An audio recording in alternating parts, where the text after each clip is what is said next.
ఇక మహబూబ్నగర్ జిల్లా దేవరకద్ర సహకార బ్యాంకు దగ్గర యూరియా టోకెన్ల కోసం నిల్చున్నటువంటి మహిళల మధ్య తోపులాట చోటు చేసుకుంది. అయితే ఈ తోపులాటలో బాలకృష్ణమ్మ అనేటువంటి మహిళ, సత్యమ్మ అనేటువంటి మరో మహిళ చెవిలో కమ్మలు లాగడంతో తీవ్ర రక్తస్రావమైంది. అక్కడ ఉన్నటువంటి రైతులు స్థానిక హాస్పిటల్కి తరలించి చికిత్సను అందిస్తున్నారు. నా పేరు సత్యమ్మ, మాది నార్ననుకుంటా. యూరియా కోసం దేవరకద్రకు పోయాను. ఆడ లైన్లో నిలబడుకుంటే ఆమె నన్ను కొట్టింది. కొట్టి కమ్మ కట్టి పీకి ఆడేసింది. చెవు తెగిపోయింది. మరి ఎట్లా మీరు ఏమైనా కంప్లైంట్ లాగా ఇచ్చిందా? ఇవ్వలేము సార్, ఇవ్వలేము. వాళ్ళే దాఖలు చూపించింది. ఎంత ఖర్చు అయింది మీకు హాస్పిటల్కి? 5,000 అయింది. ఇల్లు కట్టింది వాళ్ళు. అంటే ఎందుకు వరకు కొట్టిందా? లైన్ కోసమే.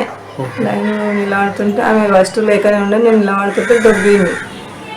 దొబ్బి కొట్టి ఇంకా అట్లా గుంజి వాడేసింది. కమ్మలు దొరికినాయా? దొరికింది.